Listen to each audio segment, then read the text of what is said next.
It's a beautiful morning, and I'm so grateful to be with all of you, and thank you for coming to memorialize this significant event, not just for the United States of America, but for our great countries, Canada and Finland, and the relationship that we're going to continue to build.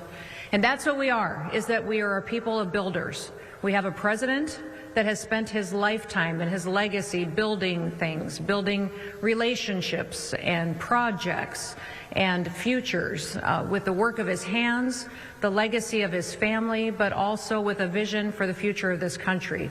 Admiral Lundy, I want to thank you for your leadership as well. The Admiral has been nominated to be our next Commandant of the U.S. Coast Guard, and we're so grateful for his leadership and his commitment to our national security and platform over the many years. I believe it's 39 years? Almost 39. Almost 39 years in service to the United States of America. Let's give him a round of applause and thank him for that. Thank you, Madam.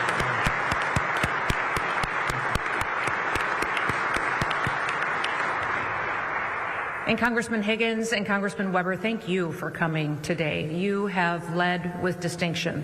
You serve and represent your people well, but you also keep your eye on the ball each and every day about what it means to keep this country safe. So thank you for your commitment and what it means to have your presence here today. It means a lot, not just for me personally, but to the entire room and to the Coast Guard and to these countries that know you'll continue to make sure that our relationship stays strong. So we appreciate you and your leadership.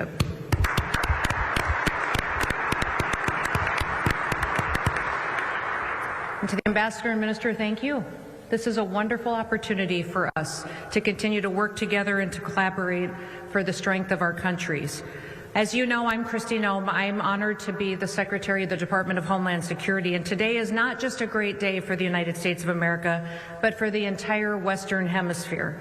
Alongside our partners here from Canada and Finland, the Trump administration is taking a monumental step forward to protect the Arctic against our enemies, bringing good jobs to our American shores in the process, and also strengthening our commitment to our alliances in the region. I do want to thank my counterparts, the Minister of Economic Affairs, Sakari Pusito, and Ambassador Kristen Hilliman, for joining me here today. I want to thank the Ambassador, who I had the chance to know previously to this role, but also make a new friend in the Minister. I'd also like to thank Admiral Lundy and Mr. Sean Planke for their leadership at the U.S. Coast Guard. Both have been absolutely essential to rebuilding America's icebreaker fleet. And thank you to all of the other industry partners who are in the room, and thank you to those other members of Congress that have committed to getting us to where we are here today. We could not simply have done this without all of you.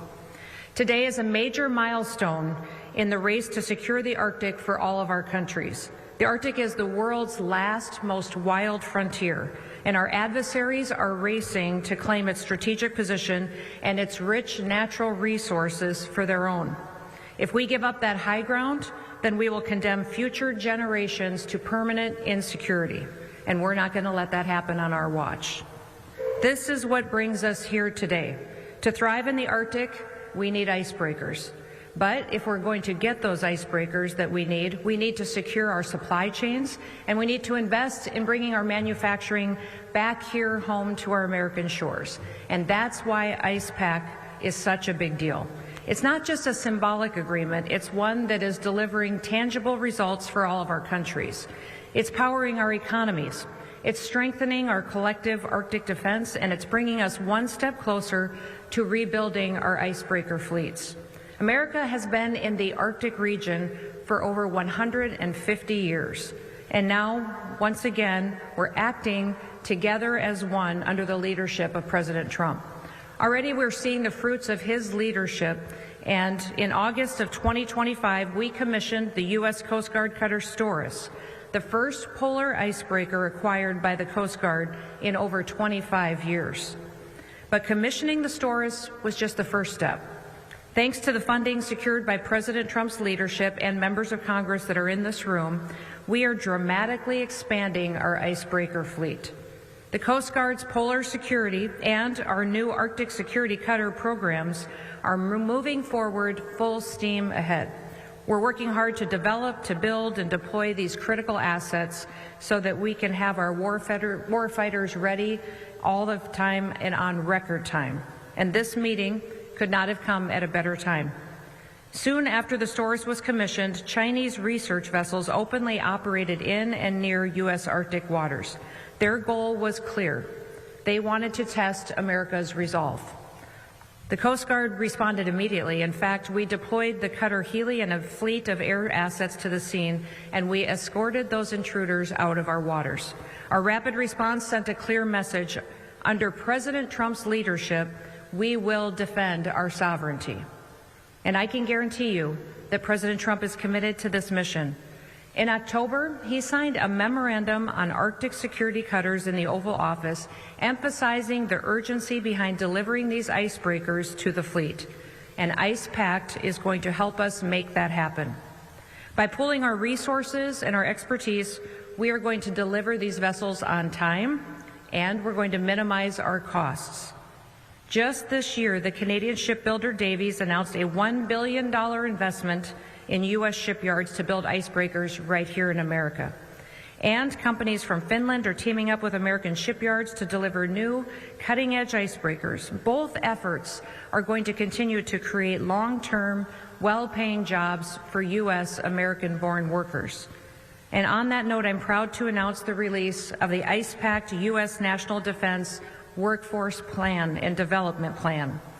This plan is going to set the stage for rebuilding our shipyards and revitalizing an industry that has been left on the wayside for far too long.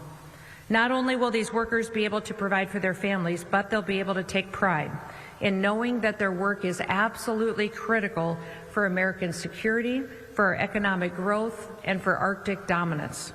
This plan will set the stage for future efforts to join even more programs in 2026 and beyond far into the future. Finland and Canada are essential to the success of that mission, and American shipbuilders are some of the most innovative, dedicated, and hardworking individuals in the world. But they have been let down by the policies that put America last. That is changing today. Through initiatives like the Workforce Development Plan, President Trump is bringing this proud industry back to life. And under his leadership, America is restoring our Arctic and our maritime dominance. So thank you again, Minister Pacito and Ambassador Hillman, for your nation's willingness to join us on this mission. May God bless you. May God bless the people of Finland and the people of Canada, and may God continue to keep his hand and protection on the great United States of America. Thank you.